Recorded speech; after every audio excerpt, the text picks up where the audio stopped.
How's it going, guys? Welcome back to the channel, Pete's Carport, and welcome back to another video that features my 1984 Porsche 944. So what we're going to be doing today is changing out one of the brake lines, the one that leads up to the front passenger side, and I found a leak in it. So I went to take this car out the other day and realized I didn't have much brake pedal. I honestly thought it was the booster or the master cylinder. So I went ahead and pressurized the system, saw my leak was coming ironically right from where the slave cylinder was, which I've already changed out.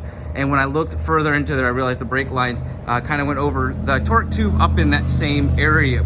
So I went ahead and found the line that was leaking, pulled it out, and this is what we have right here, where it kind of had a break in it. It just ended up splitting when I pulled it out. Now, when Porsche runs this, they run it really funkily all down into there and rack around. I know it's nice and tucked up in there, but I think I'm gonna run mine a little bit different, and I'm not gonna be using a Porsche line because I looked online and they wanted 180 bucks. I'm sure there's some cheaper ones out there, but I went down to a local auto parts store and found one for $9.99. That's almost the same length. It's gonna be long enough because of the new rerouting, but it was the correct threading and the correct ends here, because you've got like this bubble end here and you got to make sure your threads are gonna work. And so we matched it up. They had a nice little thing that we could test the threads on it. And so this is the brand. It's Rhino Hide brake liners, 3/16 by 51 inches. And I'm thinking that's gonna be plenty enough length how we're gonna be running it. So like I said, Porsche kind of curls it up, makes it real nice, tucks it down in there with another line, and then goes up and over your torque tube and your exhaust and all that. But what I'm gonna do is run it across here. We're gonna make it real nice, tuck it up under there, and there's a nice straight shot down to where this connects to. So there's like a little coupler. It's a right angle coupler down up under there, and I'll show you guys that. And that's what this line connected to. So we're just gonna kind of reroute it. Let me go ahead and set it up. I'm just gonna go for it. And I've already tested to make sure this is gonna fit in there, even though we tested it at the store and we're good to go. So we're gonna go ahead and start with the master cylinder. These things are pretty easy to bend, but you do have to be careful. I do own a brake line bender. That does help out a lot without damaging them, but a lot of times you can just flex them as long as you're really careful and you're not doing any really tight bends. You shouldn't have any issues. Just make sure you don't crimp it, that you kind of curl it. So I'm gonna do that. I'm gonna show you guys the best of my knowledge how to do it. I haven't done this a whole lot, but I know I can get this set up and we can get back on the road and we can drive this beautiful car. All right, so what I'm gonna do is start by kind of feeding this down below, getting a better idea of how long I need it to go down there, and then I can kind of come up here and shape it around all of this here and into our master cylinder. So now we've got that down below. We can take a look at how it looks down here. You can see our line is right there, and what I want to do is, let's see if I can get around this way. I want to run it. It's kind of hard to see, but I want to run it down this wall right here, and then it technically needs to come all the way back here into this. And so what I want to do is then bring it down here. I might be able to take this off and curve this back down as well too. Maybe tack it up a little closer to here, since it does have a 90 degree, and that'll keep us from having to come down so far. So let me play around with that and I'll show you guys what I come up with. All right, guys, so I got it down below exactly how I wanted. It looks really nice. So now what I'm gonna do is work on fishing this through the areas that I want and kind of bending it into place.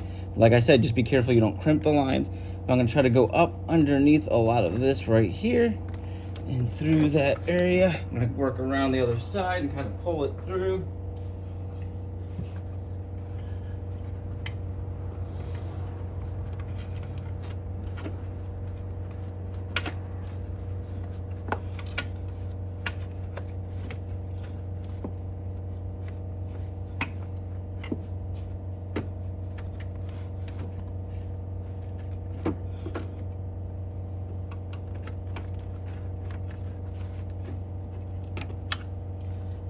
Right, I'm actually real happy with that. You can't even see the brake line.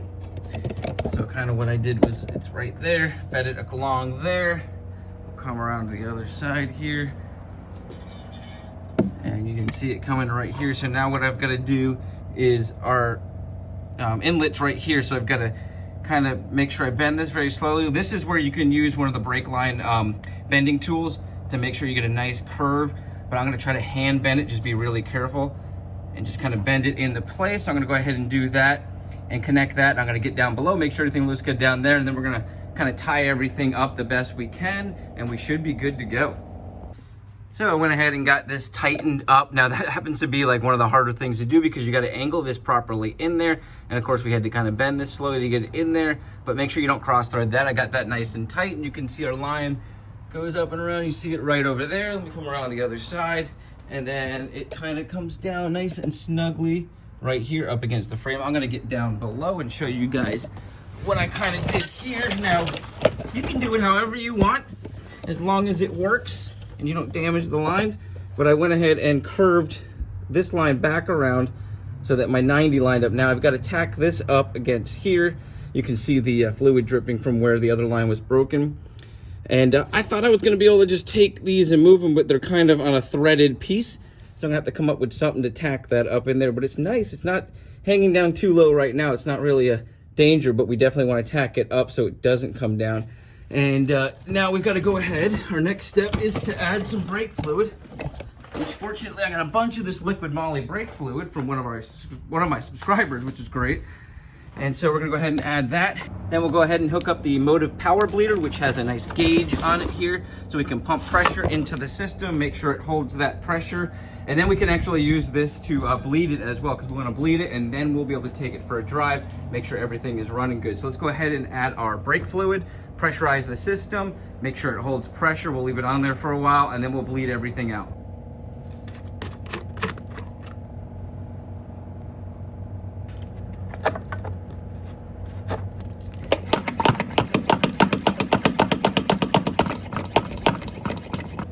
And we'll keep it right there, right about 12, and we'll see if it holds there. So if it goes down to the 10 or below, we know we're losing pressure.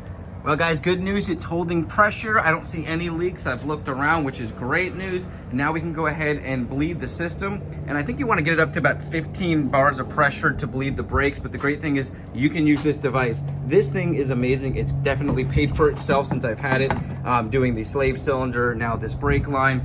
And I think I spent like 50 bucks on it, but it is a really good device for these Porsches because some of the systems are hard to bleed, specifically obviously the brakes, and your clutch seems to be one of the more difficult ones if you don't have one of these pressure bleeders. So I'm gonna go ahead and pump it up to right around 14, 15 PSI, open up my bleeder nipple, and go ahead and get our system bled out and take this thing for a ride. I thought I would show you guys this real quick. What I did was got a short self-tapping screw, removed the old brake line holder, and just went through the hole in the middle, and that's gonna hold it nice and tight up in there. So we should be good to go.